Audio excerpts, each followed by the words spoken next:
Buti naman pumayag si Mark na magbukas ulit kayo. Akala ko nga kaya niya kinuha kayo ni Tia Anya tsaka si Aling Amparo dahil... Actually, hindi pa alam ni Mark. Eh, sila ina yung nagpumilit eh. Kaya sumama na lang ako sa kanila dito. Ayoko naman mag-isa ako doon sa bahay. Sino nga pala si Mark? Bakit hindi mo kasama? Sinasamahan niya si Dorcas. Ano? Pumayag ka? Ay, naku, Dante. Hindi yun kagaya ng iniisip mo. Nagmamahalan ka rin ni Mark. May tiwala ako doon sa tao. Kaya lang kailangan talaga samahan niya muna si Dorcas ngayon para makabangon ito. Para makalimutan niya lahat ng nangyari. Tapos, gagawin niya yun hanggang normal na uli yung buhay ni Dorcas. Bakit? Yan bang nanay mo nakalimot sa nangyari sa'yo?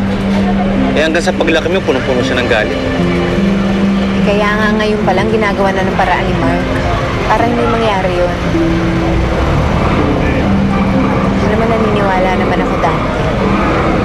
Isang araw, magsasama din kami ni Mark na wala na kami iisipin pang problema.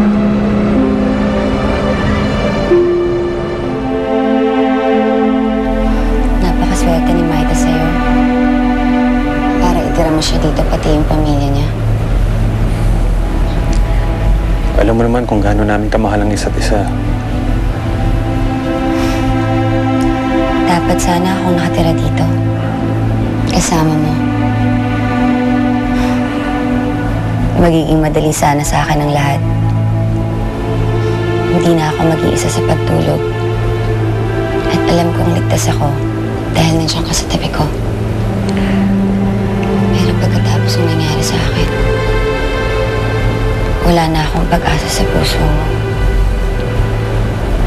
Wala na rin ako may pagmamalaki sa'yo, kundi ang pagmamahal ko. Dorcas, please, huwag kang magsalita ng ganyan. Diba nandito nga ako para tulungan ka, para magsimula ka ng bago ulit? Wala na rin namang saysay eh. Dahil wala ka na. Wala na akong kwentang babae.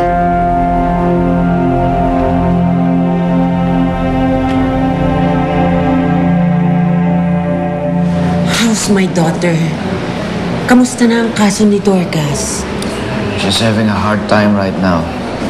Hindi pa siya handa para i-describe sa mga pulis yung mukha ng rapist.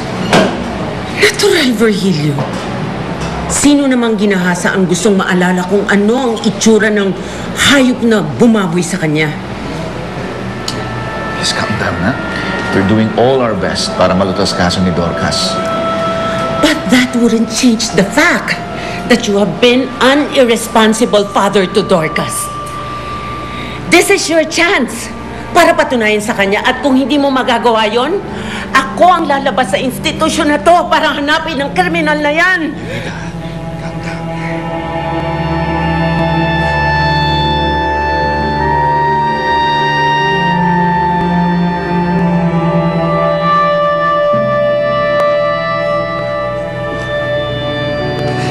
Napakasakit na kabayaran naman po nito sa nagawa mong pagkakasala noon.